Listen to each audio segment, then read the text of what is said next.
Dion win. Hi everyone, welcome back. Maybe for the very first time, and I'm here again with another review for you, and today we'll be discussing it, Mike Mills' latest work, Come On, Come On. If you may or may not know, I am a huge Mills fan. I think 20th Century Women and Beginners are two of the most striking films made in the 21st century, Beginners being one of my favourite films of all time, and I was so lucky to see Come On at a surprise screening at London Film Festival this year. And after a long day, long journey, I got to sit down and watch this at 9 p.m. at night, and my god, it was so life affirming. And I really had to talk about it. So enough introducing, let's get talking. The film follows Johnny and his young nephew Jesse as they forge a tenuous and transformable relationship when they are unexpectedly thrown together in this delicate and profoundly moving story about the connections between adults and children, the past and the future. Mike Mills is a journeyman, and Come On is that emotional ride that I expected. It was so life affirming, it was poignant, it was bittersweet, it was melancholic, it was everything that I expected it to be and more, and it's one of my favourite films of 2021.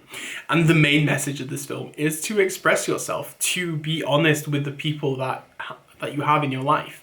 And I think that's the fascinating thing here. Johnny is going through a very tough time after a breakup and is making this documentary about children and their kind of perspectives on life. And then you see Jesse, who is kind of dealing with his parents' separation and his father having addictions and the mother having to tend to his father. So it's just all of these kind of elements kind of thrown together. And this is the thing about family. And it doesn't necessarily have to be blood family, but once these kind of situations happen, you feel like you are reconnecting with people and kind of rediscovering who you are as a person. But this emotional level is really well executed in a documentary style.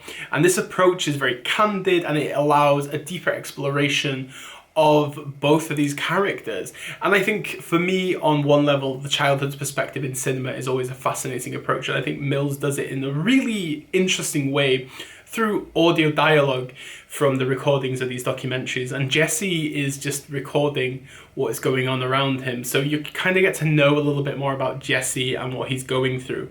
But eventually you kind of see this crash and boom that is going to happen, and it really becomes something really striking, this kind of really explosive sense of emotion between Joaquin Phoenix and Woody Norman in the forest, and you just see them kind of become the kind of rage monsters that they want to be, to just be able to let everything out. And I thought it was a beautiful moment within the film, and I just loved it so much. And this sense of emotional repression is really kind of captivated really well by Robbie Ryan, who's the cinematographer of this film, because you have this wide shot that is continuously going through the film. It kind of shows that people are going through different things at different times, because we're in busy cities. We're in New Orleans, Los Angeles, New York. We kind of see other people's kind of day-to-day lives, but as we kind of go into the rooms and it becomes a bit more intimate, it's really tight, but it's very free-flowing. And this expression that you see between Joaquin Phoenix and Woody Norman is really powerful. And I think the expressive performances that you have from them really make it so much deeper. And it's also shot in monochrome, so it's that sense of memory. Like, it feels like a memory. Everything just kind of builds and moves in this kind of non-linear fashion. We just jump from time to time. And I really like that kind of aspect of it, because when you go through these tough moments, you remember certain times. And I really found that to be really profound and a very clever way of going with it.